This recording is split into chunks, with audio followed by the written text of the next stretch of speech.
mais que a luz do sol, dissipando as trevas, destruindo o mal. A sua face é um refletor de glória, o céu derrama glória, porque a igreja vem arrebentando com as portas do inferno, com barulho de milagres, levantando um exército de vidas.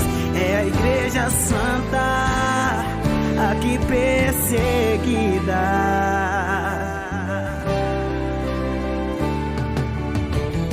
Tentaram acabar com a base da igreja. Sem ela a terra não povoaria o céu. Ela não teria força pra adorar, não haveria missionários em todo lugar. Mas o plano não deu certo. Não, não. Tentaram nos calar matando alguns irmãos, mas nada adiantou, surgiram mais cristãos, louvando como Paulo e Silas na prisão, movendo o grande céu, estremecendo o chão, assumindo a missão. O plano do Senhor é o que prevaleceu. Há quase 2000 anos a igreja só cresceu. Jesus é a cabeça e nos ensina a trabalhar. A base é muito forte, nada pode abalar. Por isso o inferno vive a chorar. A igreja não descansa, o tempo todo está lá, brilhando em toda parte. A igreja vem quebrando cativeiros pra salvar alguém. A igreja vem, a igreja vem com aquele que brilha mais que a luz do sol, dissipando as trevas, destruindo o mal. A sua face é um refletor de glória, o céu derrama glória, porque a igreja vem arrebentando com as portas do inferno, com um barulho de milagres, levantando um exército de vida. É a igreja santa, aqui perseguida.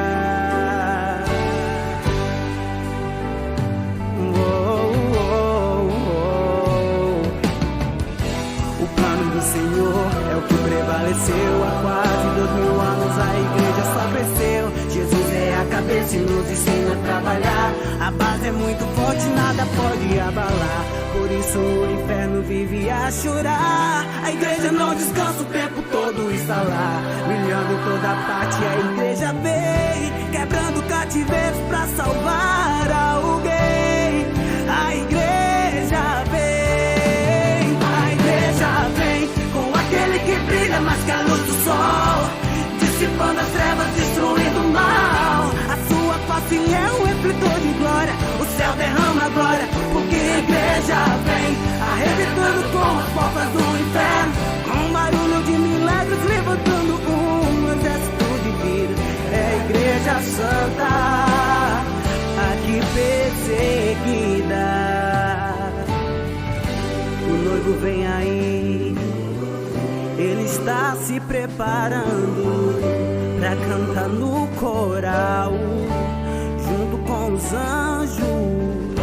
O noivo vem aí, ele está te convidando pra cantar no coral, junto com os anjos, junto com os anjos, junto com os anjos.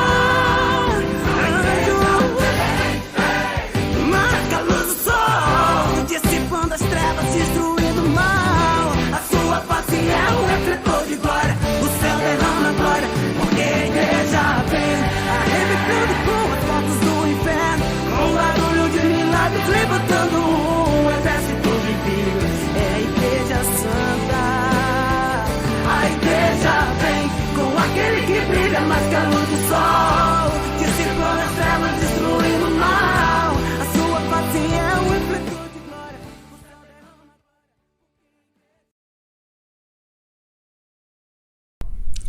Paz e graça de Jesus, Pastor Diego falando. Estamos começando agora mais uma transmissão do nosso culto que nós prestamos a Deus. Estamos espalhados por diversos lugares, mas com certeza com o coração cheio de alegria na presença do Senhor, sabendo que Deus é aquele que nos sustenta, que nos guarda, que nos livra de todo mal, e aproveitando esse meio de comunicação que é a internet, este meio tão eficaz e poderoso de comunicação que é a internet, Estamos pedindo graça e sabedoria a Deus para poder utilizá-lo a fim de glorificar o nome de Deus, para poder edificar vidas, edificar corações.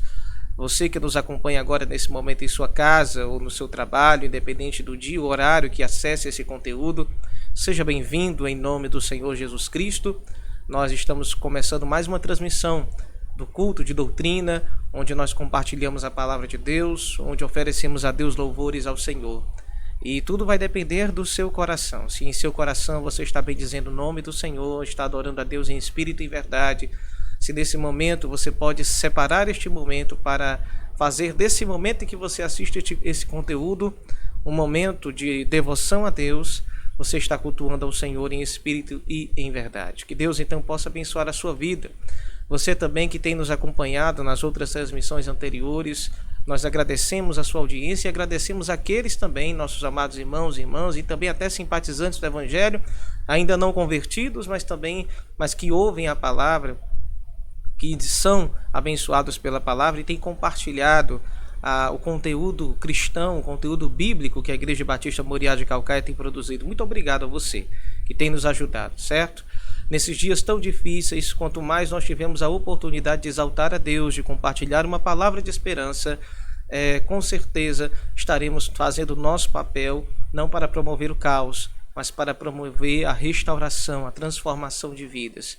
Eu não sei, talvez você esteja até escutando agora esse conteúdo, ouvindo ele, talvez até em um hospital, talvez você esteja internado agora nesse momento em uma UPA, em um hospital municipal, em um hospital particular, independente de onde você esteja, saiba de uma coisa, confie no Deus Todo-Poderoso.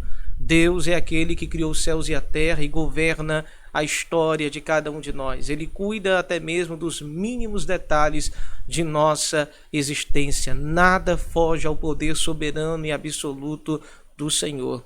Que você tenha Deus como supremo pastor de sua vida, que o Senhor possa pastorear a sua alma neste momento de aflição, de dor, de angústia, que Cristo Jesus esteja na proa do barco da sua vida, que Ele possa guiar os seus passos, que Ele seja engrandecido e glorificado aonde quer que você esteja, que o Senhor toque a sua vida, que o Senhor faça diferença na sua história. Hoje nós estamos gravando esta semana, ainda na uma semana de pandemia, uma semana ainda de muitas infecções, de muitas pessoas internadas. Infelizmente, um número absurdo de mortes. Nós temos clamado pela misericórdia de Deus, que possamos fazer a nossa parte em se cuidar, em se prevenir, mas ao mesmo tempo confiarmos na grandeza e na graça de Deus sobre a nossa vida, que o consolo do Senhor esteja sobre a sua vida. A você que perdeu um parente querido, que perdeu um ente querido, que o Senhor Deus console o seu coração, que o Senhor Deus enxugue todas as suas lágrimas, que o Senhor Deus possa nesse momento tratar a sua alma, tratar o seu coração e lhe dar um rumo, e lhe dar um caminho a seguir. Viva o seu luto, mas saiba que Deus é Deus que vai te consolar, que vai ajudar você a passar esse processo de luto e poderá continuar e ser grato a Deus pelo tempo em que você viveu com seu ente querido. Se há uma coisa que nós podemos ter em nosso coração, é gratidão a Deus por todos aqueles que passaram pela história da nossa vida. E podemos também agradecer a Deus por aqueles a quem o Senhor, em sua soberania, permite ainda viver mais um tempo conosco. Em tudo, diz as Escrituras, devemos dar graças a Deus. E é isso que nós estamos fazendo nessa noite. Que Deus seja glorificado na sua vida em nome de Jesus. Vamos agora a um momento de louvor, de adoração.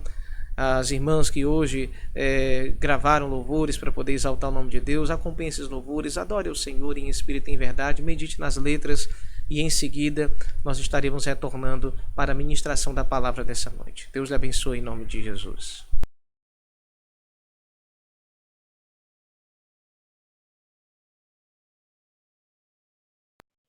Salve a todos os irmãos e ouvintes com a paz do Senhor. Hoje eu vou estar louvando o hino que tem por título Deus do Impossível. E logo em seguida o hino Deus é Deus. Eu espero demais que os irmãos sejam abençoados com esse louvor. E espero que todo mundo esteja bem, esteja se cuidando na medida do possível. E é isso.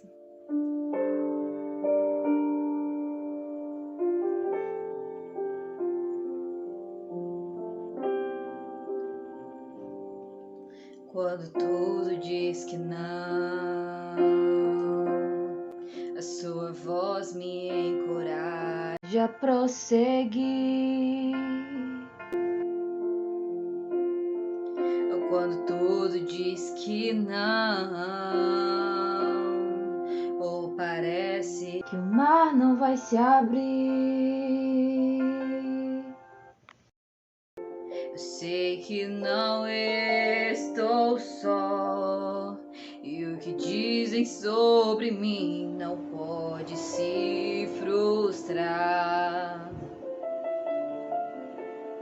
Venha em meu favor e cumpra em mim teu querer.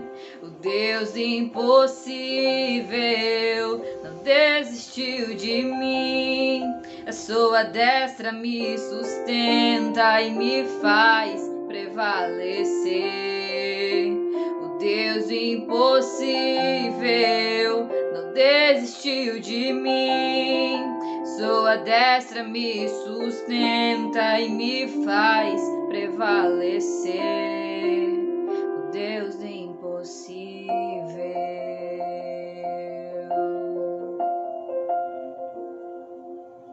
Quando tudo diz que não,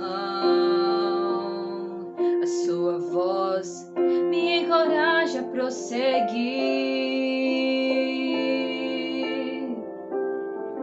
Quando tudo diz que não,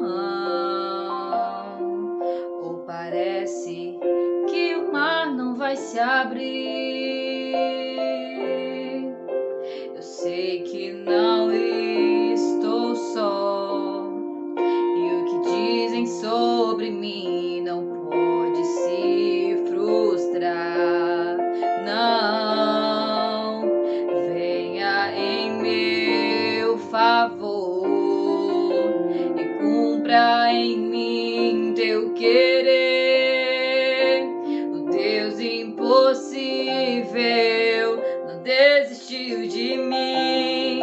A sua destra me sustenta e me faz prevalecer. O Deus do impossível não desistiu de mim, não. Sua destra me sustenta e me faz prevalecer.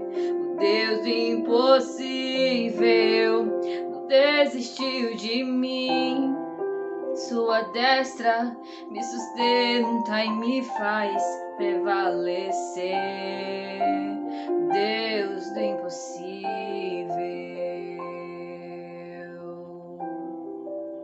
o Deus do impossível.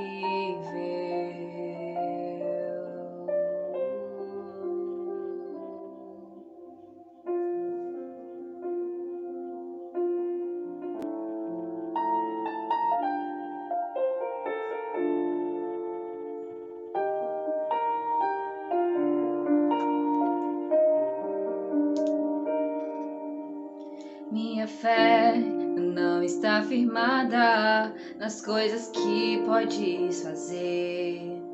Eu aprendi a te adorar pelo que és.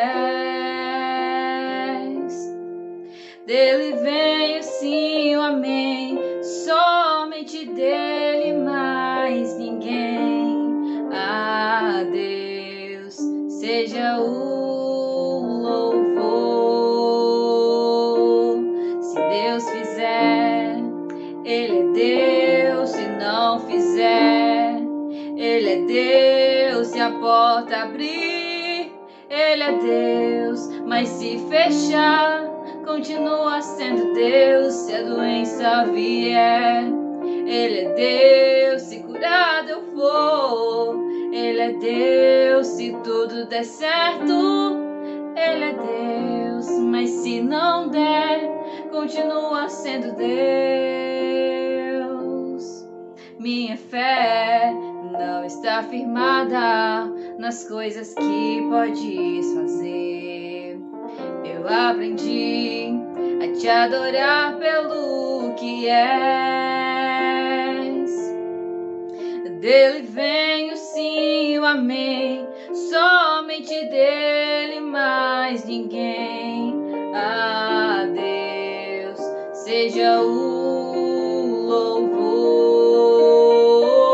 Se Deus fizer, ele é Deus. Se não fizer, ele é Deus. Se a porta abrir, ele é Deus. Mas se fechar, continua sendo Deus. Se a doença vier, ele é Deus. Se curado eu for, ele é Deus. Se tudo der certo, ele é Deus. Mas se não der, continua sendo Deus.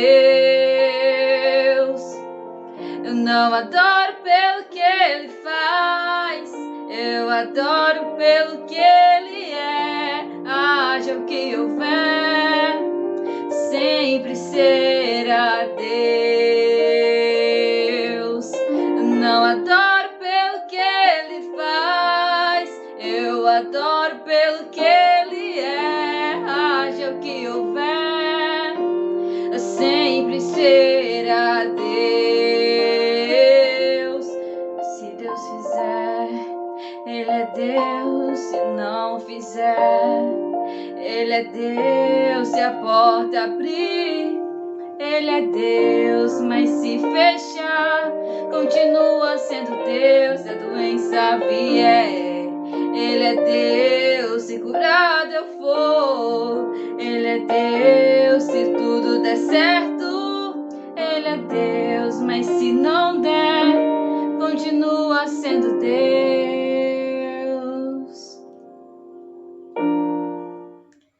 Amém, irmãos. Agradeço a minha rica oportunidade em nome de Jesus.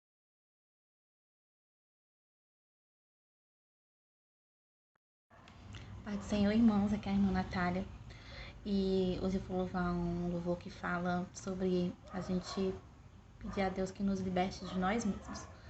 Muitas vezes a gente faz coisas que nem mesmo nós entendemos, porque a nossa carne quer algo e o nosso espírito, que está ligado com Deus, quer outro. E a gente tem que estar constantemente ligados com o Pai para conseguir vencer o pecado dia a dia. Vamos louvar o Senhor então agora.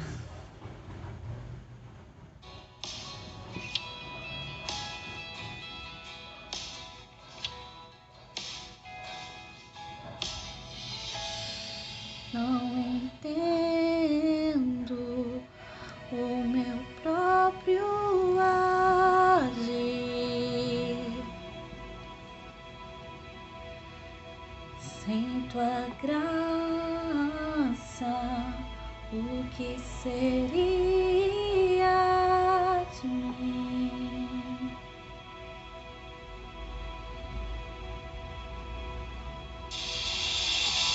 Não entendo o meu próprio agir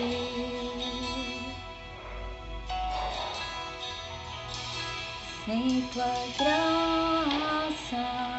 O que seria de mim?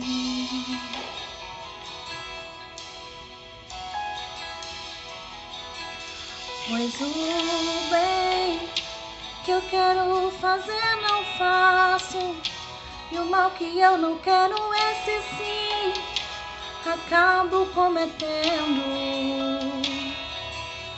Em meu ser militam carne e espírito, em uma guerra infindável, a qual eu não me rendo. Pois meu corpo já foi vendido como escravo, e não existe bem nenhum em mim, apenas o pecado. Mas eu sei que no tocante ao meu interior tenho prazer na sua lei. Tu és o meu amado, então liberta-me de mim. Eu quero ser a sua casa. Se você estiver aqui, eu sei, eu venço. pecado. Então enche-me de ti, até que não haja mais espaço. Pois quando estou em tua presença, o meu viver é transformado.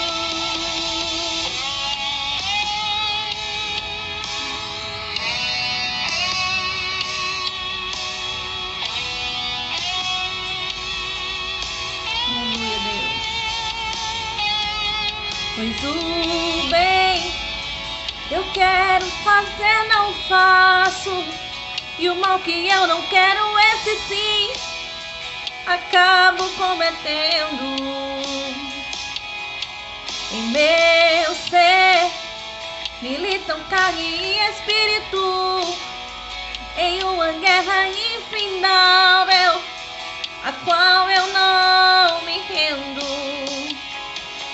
Pois meu corpo já foi vendido como escravo, e não existe bem nenhum em mim, apenas o pecado. Mas eu sei que no tocante ao meu espírito, tenho prazer na sua lei. Tu és o meu amado. Então liberta-me de mim, eu quero ser a sua casa. Se você estiver aqui, eu sei, eu venço o pecado. Então enche-me de ti, até que não haja mais espaço. Pois quando estou em tua presença, o meu viver é transformado. Então enche de ti, até que não haja mais espaço. Pois quando estou em tua presença, meu viver é transformado. Aleluia, Deus.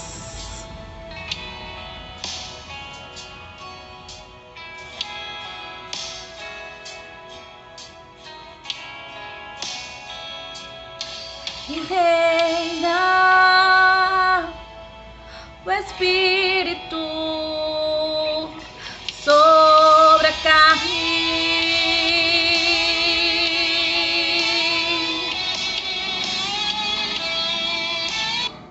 Aleluia, Jesus.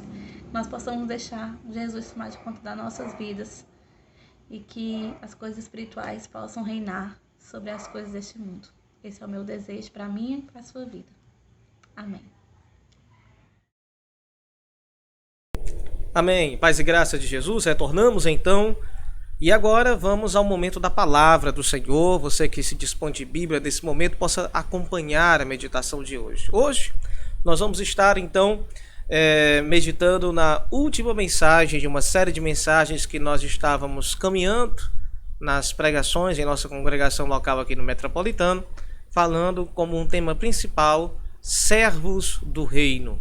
O Senhor Deus nos chamou para servi-lo e existem leis espirituais que regem este princípio de servirmos a Deus. Nós temos em quem nos espelhar, nós temos uma forma correta de servir, nós devemos ter motivações corretas ao servirmos a Deus. E dentre esses assuntos e outros, nós caminhamos durante 6 mensagens, hoje é a 7ª mensagem, encerrando essa série de mensagens com a temática Servos do Reino. Numa época como essa, tão difícil e complicada, com crises em várias áreas do mundo, de nossa sociedade local, nós temos a grande oportunidade de servirmos a Deus. E servir a Deus nada mais é do que ser luz para aqueles que estão em trevas, é estender a mão àquele que necessita de ajuda, é levar a graça de Deus aonde existe a escravidão do pecado. E nós temos a oportunidade sempre de fazer isso. Quando o mal ele cresce absurdamente, o bem tem uma oportunidade maravilhosa de mostrar a sua força. E nesses dias, nós como Igreja do Senhor temos essa santa oportunidade. Nós vamos orar a Deus, agradecendo a Deus por esse momento da palavra, e em seguida vamos fazer a leitura do texto bíblico. Peço eu oração em nome de Jesus. Obrigado, Senhor, Portanto, por essa oportunidade, Pai, que Tu nos dá em Tua presença, para poder o Senhor ler a Sagrada Escritura e nela, Senhor, temos o deleite, a alegria, a satisfação. Deus, e temos um encontro poderoso, Senhor, contigo. Aqueles que nos escutam nesse momento, ou que nos assistem, ó Pai, possam, Deus, ser, meu Deus, consolados, edificados e fortalecidos. Dê-lhes graça, Deus, em sua presença. Que o texto sagrado hoje, dirigido pelo Teu Espírito Santo, possa trazer um santo alimento espiritual. É o que nós te pedimos, em nome de Jesus. Amém e amém. Eu quero convidar você, então, a abrir a palavra de Deus no livro do profeta Isaías, capítulo de número 58. Livro do profeta Isaías, capítulo de número 58. Nós vamos ler a partir do versículo 1 em diante. Profeta Isaías, capítulo 58, versículo 1 em diante, diz-nos assim a palavra do Senhor. Grita a plenos pulmões, não se detenha, e ergue a voz como a trombeta, e anuncia a meu povo a sua transgressão, e à casa de Jacó os seus pecados. Mesmo neste estado, ainda me procuram dia a dia. Tem prazer em saber os meus caminhos, como um povo que pratica a justiça e não deixa o direito do seu Deus. Perguntam-me por sentenças justas. Tem prazer em se aproximar de Deus, dizendo: por que jejuamos, se tu nem notas? Por que nos humilhamos, se tu não levas isso em conta? Acontece que, no dia em que jejuam, vocês cuidam dos seus próprios interesses e oprimem os seus trabalhadores. Eis que vocês jejuam apenas para discutir, brigar e bater uns nos outros. Jejuando assim como hoje, o clamor de vocês não será ouvido lá no alto. Seria este o jejum que escolhi: que num só dia a pessoa se humilhe, incline a sua cabeça como um junco e estenda debaixo de si pano de saco e cinza? É isso o que vocês chamam de jejum e dia aceitável ao Senhor? Versículo 6. Será que não é este o jejum que escolhi? Que vocês quebrem as correntes da injustiça, desfaçam as ataduras da servidão, deixem livres os oprimidos e acabem com todo tipo de servidão. Será que não é também que vocês repartam o seu pão com os famintos, recolham em casa os pobres desabrigados, vistam os que se encontram nus e não voltem as costas ao seu semelhante?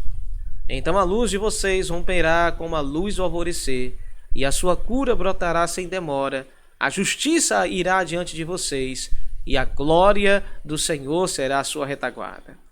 Último versículo, versículo 9. Então vocês pedirão ajuda, e o Senhor responderá, gritarão por socorro, e ele dirá: eis-me aqui. Se tirarem do meio de vocês todo tipo de servidão, o dedo que ameaça e a linguagem ofensiva. Amém. Graças a Deus. Meus queridos, eu li uma tradução que é a chamada Nova Almeida Atualizada. Então talvez você note algumas diferenças em certas expressões. No entanto, essa tradução ela vai trazer um pouco mais de clareza em algumas expressões idiomáticas um pouco mais antigas do texto bíblico, especialmente do Antigo Testamento, mas em nada fere o significado original, ok?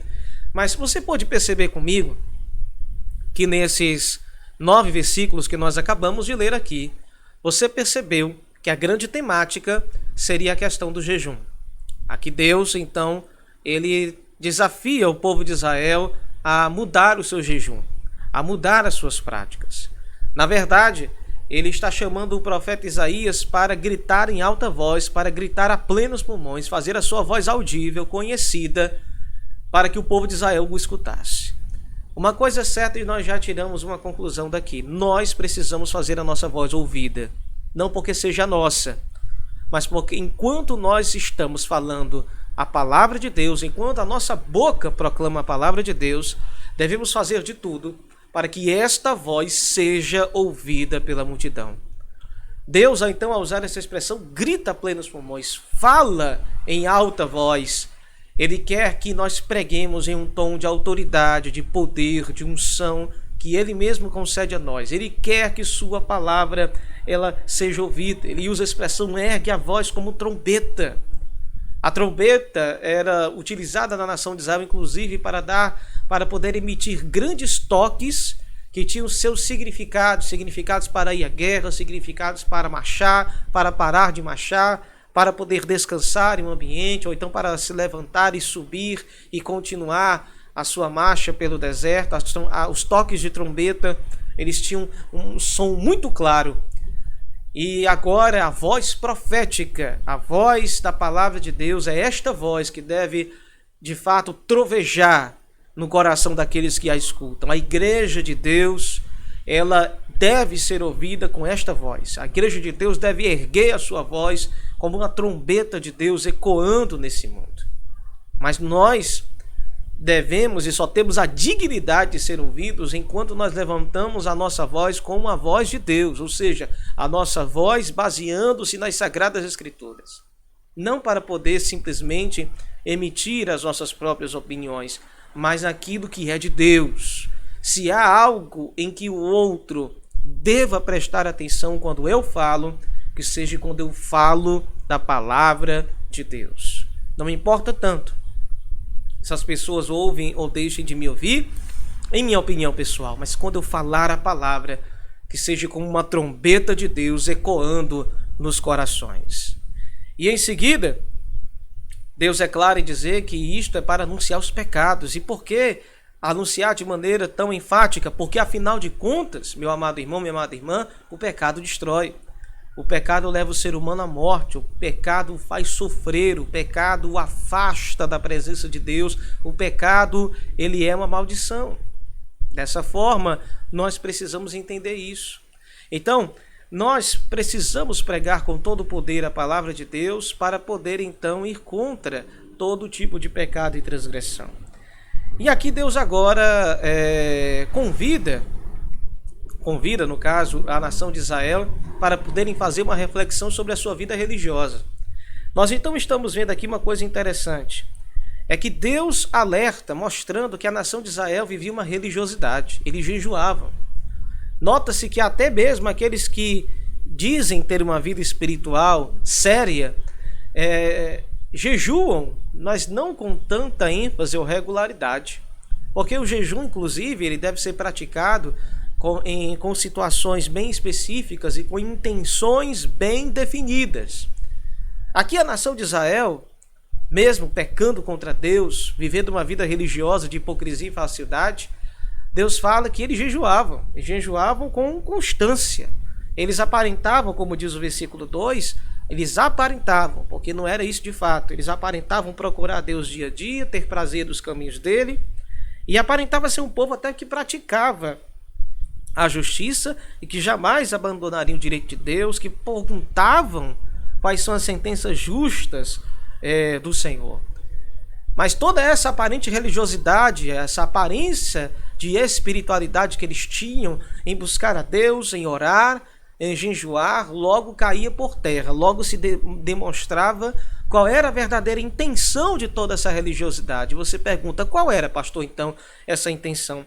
A intenção não era glorificar a Deus, a intenção não era ter uma verdadeira comunhão sincera, uma amizade profunda com o Criador. Não eram para se colocarem de fato na condição de servos de Deus. Então para que, pastor, eles faziam isso? Era para seu próprio deleite. Tinham toda uma religiosidade, jejuavam e perguntavam pela palavra e buscavam os ensinos de Deus, nada mais, nada menos, apenas para se deleitarem, para poderem buscar os seus próprios prazeres, para buscar os seus próprios desejos. A intenção era, eu estou fazendo tudo isso aqui porque no final das contas eu quero ser abençoado de forma pessoal, de maneira individual.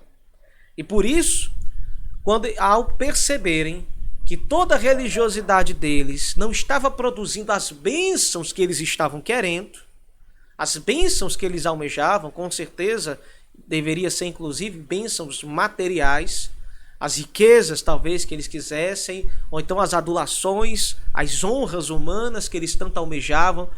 Como eles perceberam que eles não estavam alcançando aquilo, então eles começaram a se indignar contra Deus. Todo religioso, quando faz algo para Deus, com segundas intenções, com intenções mesquinhas, humanas, perversas, hipócritas, que tem como objetivo apenas a sua satisfação material, a sua satisfação pessoal, esta religiosidade não dura muito. Ela cai logo por terra. Ela vai logo ao chão. A máscara da religiosidade, ela não é firme. Ela cai. E a verdadeira face da hipocrisia, a verdadeira face da falsidade, da adulação religiosa, ela se manifesta. Então, uma pessoa que queira buscar a Deus por mero prazer pessoal, logo isso se revela, porque esta pessoa, podemos concluir, é uma pessoa ansiosa. O religioso é alguém ansioso. O religioso é aquele que não tem paciência para poder esperar as respostas de Deus, que não vão vir no tempo dele. As respostas de Deus vêm no tempo soberano do Senhor. O religioso não aguenta isso. O religioso quer manipular Deus. O religioso quer estabelecer metas, quer estabelecer tempos adequados, tempos bem definidos, porque sempre no final vai ser a sua própria satisfação e não a glória de Deus, que as Escrituras nos ensinam. Este é o maior objetivo daquele que foi salvo e daquele que foi remido pelo Senhor, a suprema glória de Deus. Por isso, Deus, é claro, então rebater essa religiosidade hipócrita, dizendo: olha, vocês estão jejuando, mas acontece que isso, do versículo 3, acontece que no dia que jejuam, vocês cuidam dos seus próprios interesses e oprimem os seus trabalhadores. Em outras traduções fala, e vocês requerem o seu trabalho. Ou seja, a ideia de que eles estavam lá jejuando, mas no entanto, na vida prática, tais pessoas estavam oprimindo os seus servos, oprimindo os seus empregados, os seus trabalhadores.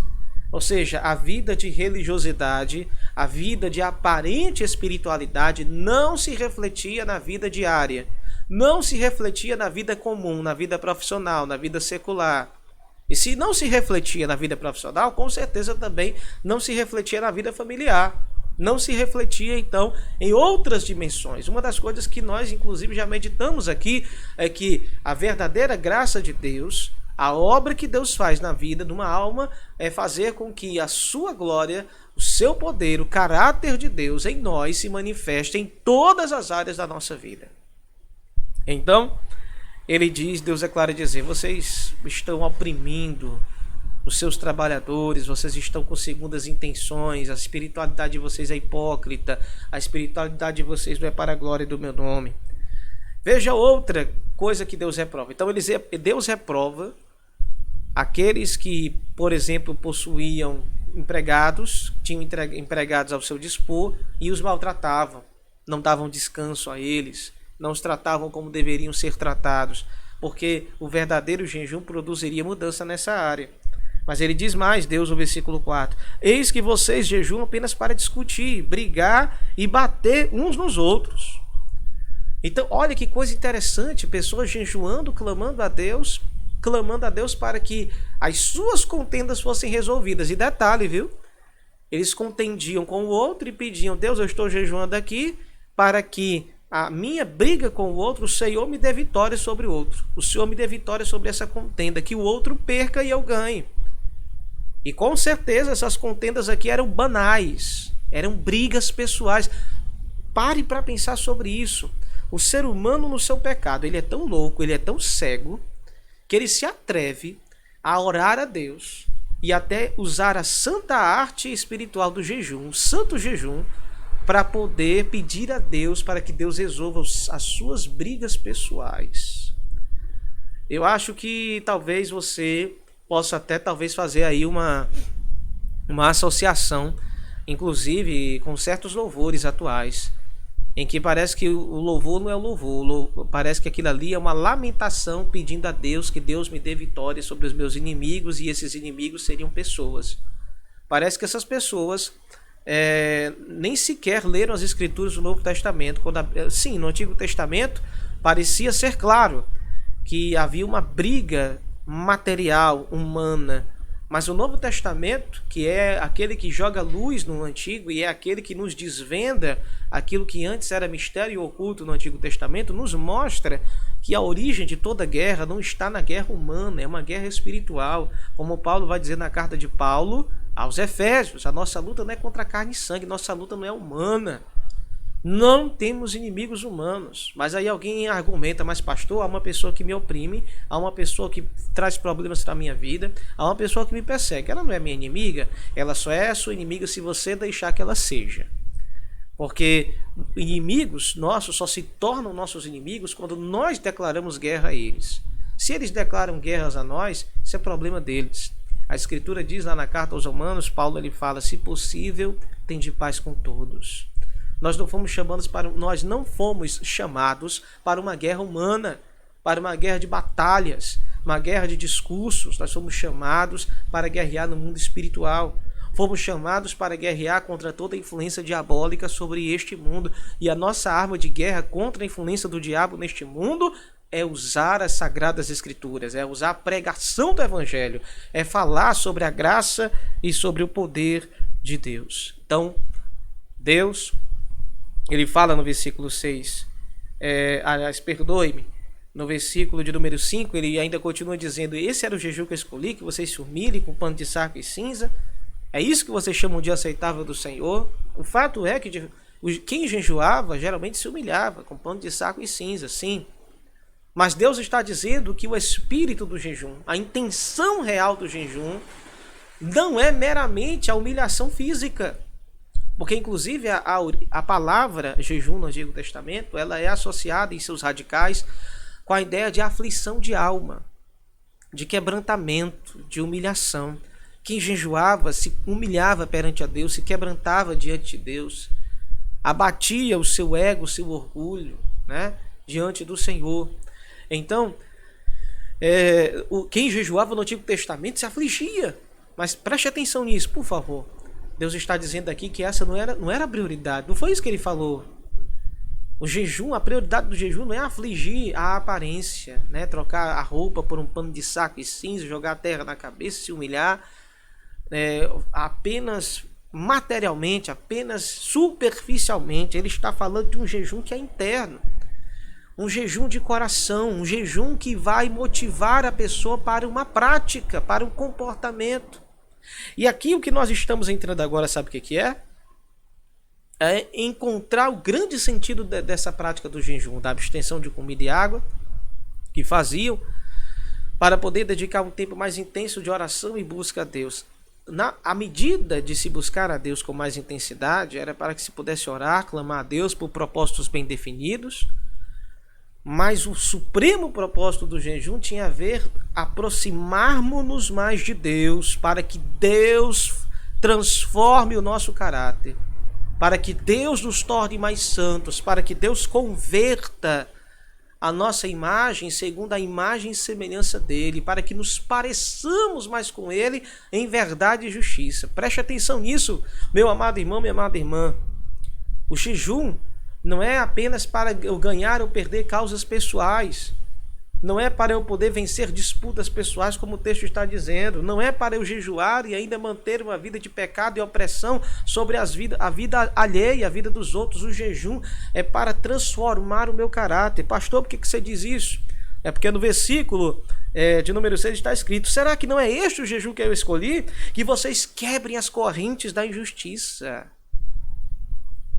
É uma prática.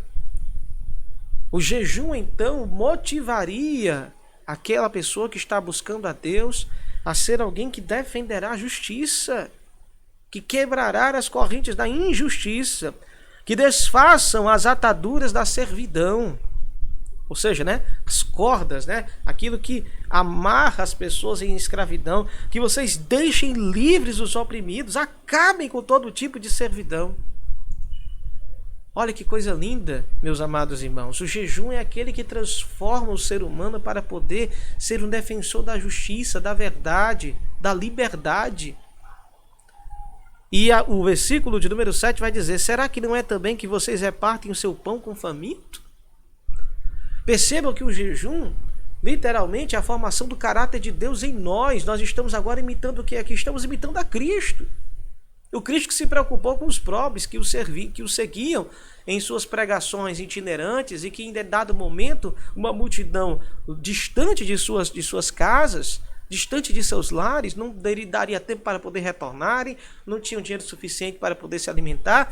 E Cristo, por 2 vezes, multiplica pães e peixes para alimentar milhares de milhares. Um Cristo que se importa com a fome alheia. Um Cristo que se importa com a dor do outro. Um Cristo que quer que nós, como servos e discípulos dele, também passemos a nos importar com a dor alheia, com o sofrimento do outro, com a barriga do outro que ronca.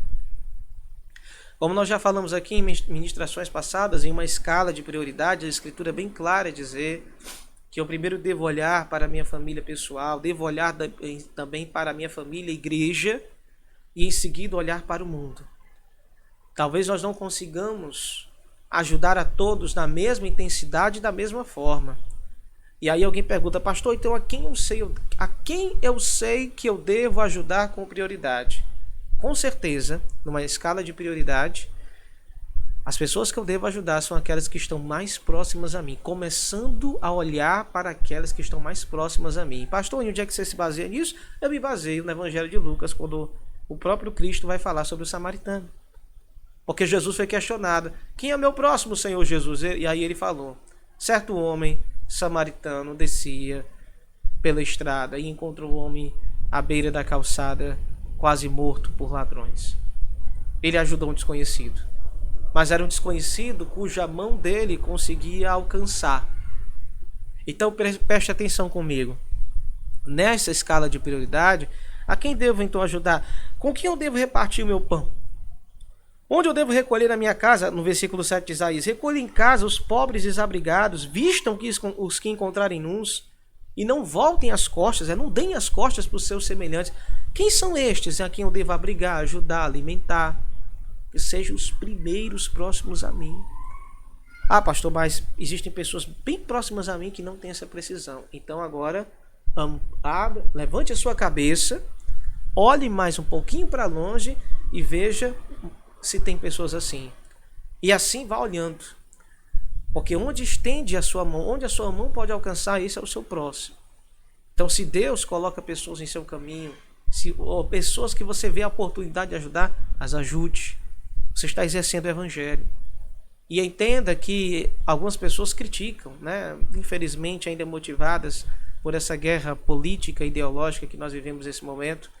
Alguns até entendem que esse ato de ajudar o pobre, seja um cristão ou não cristão, é de certa forma desfigurar a mensagem do Evangelho. Não, nada disso, ao contrário.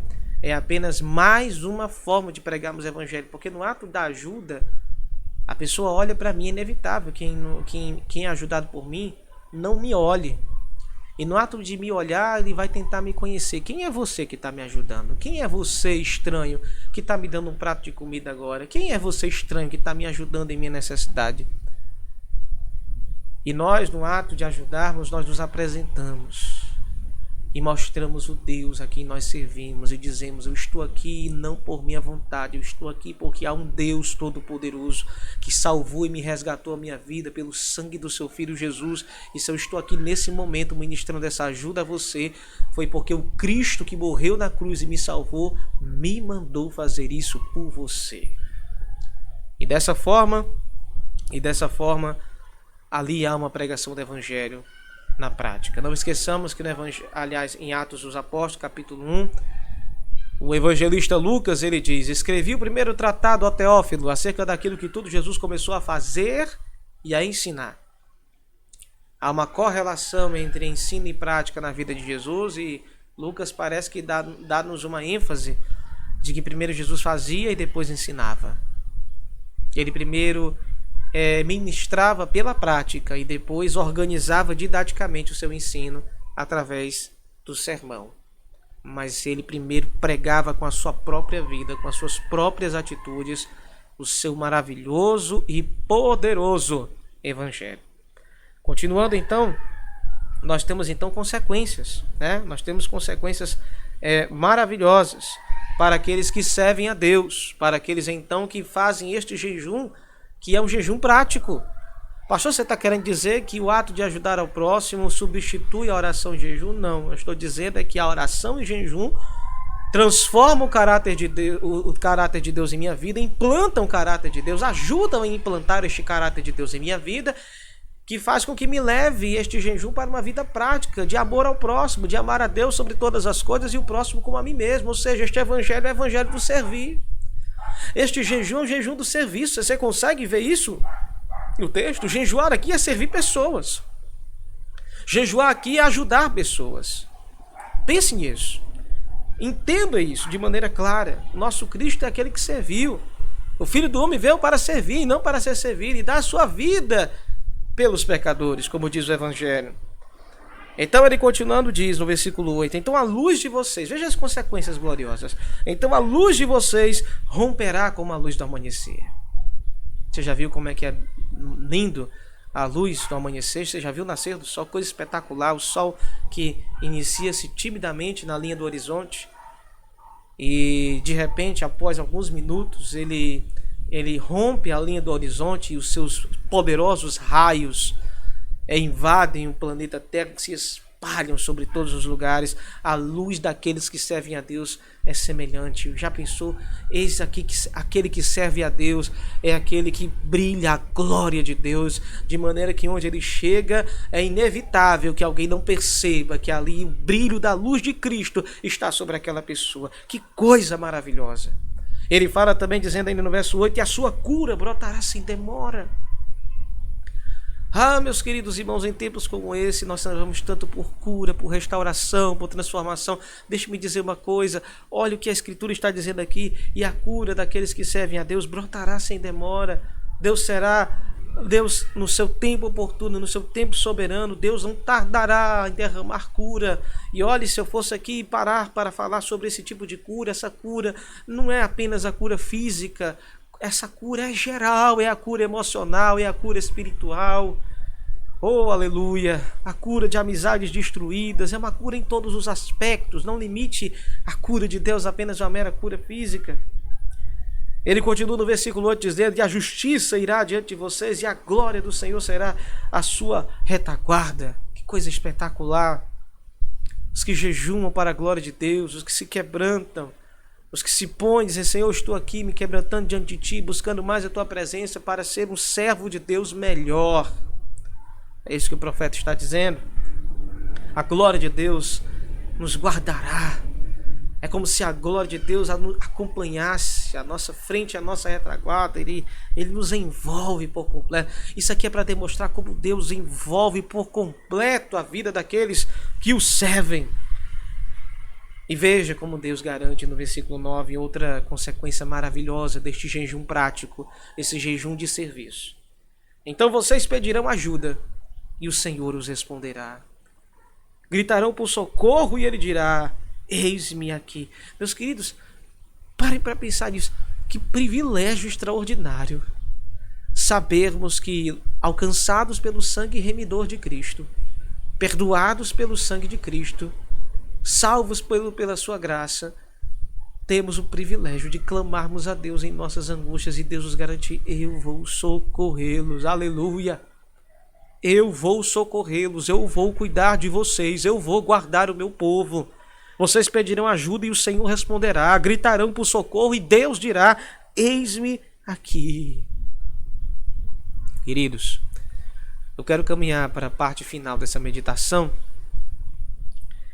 mostrando o quanto Deus, olha que coisa interessante, o quanto Deus enfatiza por 2 vezes aqui a questão de nós fugirmos das brigas, das dissensões, das contendas, das confusões desnecessárias. Depois de ele prometer de que ele estará sempre disposto a nos ouvir quando clamarmos por socorro, ele diz, se tirarem do meio de vocês todo tipo de servidão, ou seja, a escravidão por necessidade. Quantos judeus oprimiam o outro? Não só judeus, né? Mas qualquer um hoje, em qualquer época da história, pode se aproveitar da necessidade alheia para o oprimir, para o explorar.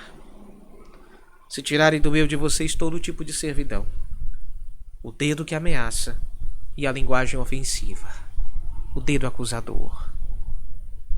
Ah, meus queridos, quantos de nós, quanto a nossa natureza humana é rapidamente inclinada para poder acusar o outro, para julgar o outro, para condenar o outro, para poder avaliar as intenções do coração alheio, como se nós pudéssemos conhecer e entender as profundezas do coração do outro, sendo que nós não somos capazes, nós não temos competência nem sequer para entender o nosso próprio coração.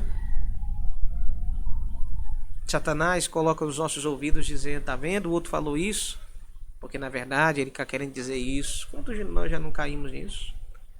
Quantos de nós não somos tentados a julgar as intenções alheias através das observações das ações?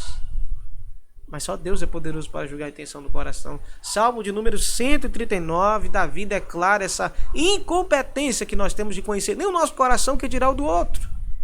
Lembra do Salmo 139? Senhor, tu me sondas e me conheces. Sabes quando eu assento e me levanto, conheces o meu andar, o meu deitar, conhece todos os meus caminhos. Ainda a palavra não me chegou à boca, Senhor, mas tu já a conheces. Vê se há início em algum caminho mau e me guia pelo caminho eterno. Nós não temos condição. Não temos. E Deus, ele diz, retire de você o dedo que ameaça, a linguagem ofensiva. Meus irmãos, hoje a internet está sobrecarregada. E o pior, eu não me assusto com os que não são cristãos a usarem linguagem ofensiva, porque eles falam daquilo que lhes é natural. Eu me assusto, meus queridos, com aqueles que professam-se cristãos, estão começando cada vez mais a aderir à linguagem impura, uma linguagem imoral, uma linguagem dúbia, uma linguagem falsa, uma linguagem que menospreza, que vilipendia o outro. Ah, meus irmãos, se há um critério que nós devemos ter ao nos expressarmos, seja por palavras audíveis ou seja por textos que nós escrevemos, você acha que Jesus usaria essa palavra para tratar essa pessoa? Ah, não? Então por que você, que se diz seguidor de Jesus, acha que pode usar essa palavra? Não, mas é porque era Jesus. Então seu evangelho está errado. O seu evangelho é míope. Porque o evangelho de Cristo é ser de meus seguidores. Aquele que quiser ser meu discípulo, tome a sua cruz e me siga, disse Cristo. Seguir Jesus é carregar sobre as costas a cruz, é carregar a sua sentença de morte. É declarar todos os dias que você deve morrer para o seu eu devo morrer para o meu eu e me submeter ao caráter de Cristo. É o caráter de Cristo que tem que governar a minha vida. Não são seus caprichos, não são as minhas intenções, não são os meus planos, são os planos do Senhor. Eu enfatizo então, caminhamos então para o final desse texto, mostrando claramente isso. Deus sempre enfatiza este jejum prático, servir. Verso 10 diz, se abrirem o seu coração aos famintos, socorrerem os aflitos, então a luz de vocês nascerá nas trevas, e a escuridão em que vocês se encontram será como a luz do meu dia. Que coisa maravilhosa, coisa espetacular. Eu agradeço a sua atenção até este momento. A aplicação que fazemos do texto somos chamados a sermos servos, e veja como esse texto enfatiza coisas práticas. A espiritualidade, meus queridos, ela não é teórica. Espiritualidade cristã, bíblica, ela é prática e ela lhe aponta o caminho certo de como você servir a Deus. O problema é que muita gente entende errado, sabe que eu vou fazer isso aqui para poder buscar mais a Deus. Não. Essa é a religiosidade humana. Eu vou praticar uma fórmula para me chegar a Deus. Não. Ao contrário, isso aqui está demonstrando apenas que quem já busca o Senhor, quem já tem uma experiência de salvação com Deus vivo, naturalmente fará isso aqui. Será cobrado pelo Espírito Santo para fazer isso aqui. Terá os seus olhos abertos para viver o evangelho prático. O jejum de Deus é o jejum que te aproxima dele. E quando tu te aproximas de Deus, você começa a colocar isso aqui em prática. Socorre os famintos, liberta os escravos, socorre os aflitos, ajuda os necessitados, e a sua justiça brilha como a luz do meio-dia. Aleluia! Porque essa justiça na verdade não é sua, é a justiça de Deus brilhando sobre você. Ele é o sol da justiça. Ele é o sol da justiça que brilha sobre nós. Amém? Obrigado por esta oportunidade. Que Deus abençoe você, que esta palavra tenha feito poderoso sobre a sua vida. Senhor Deus e Pai, obrigado, Pai, por esse momento. Obrigado por todos aqueles que escutam esta palavra. Ah, Deus, só o Teu Espírito para aplicar tudo aquilo, meu Deus, que o texto sagrado nos revela. Que alcance corações e que nos aproxime de Ti, Senhor, a Tua poderosa e viva palavra. Ó Deus querido e santo, que este conteúdo aqui postado, este culto que prestamos a Ti nesse momento e compartilhamos com outras pessoas, seja, meu Deus, um instrumento de graça e poder na Tua presença. Assim nós te agradecemos, em nome de Jesus. E que o amor de Deus, o Pai, a graça de Jesus, seu Filho, a comunhão do Espírito Santo, seja sobre você, sua casa, sua família, desde hoje e para sempre. Amém e amém. Deus te abençoe. Fique na paz do Senhor Jesus. Até a nossa próxima transmissão, se assim Deus nos permitir.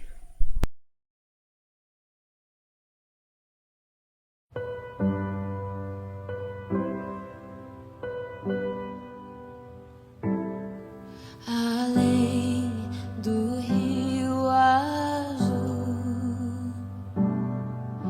as ruas são de ouro, de cristais.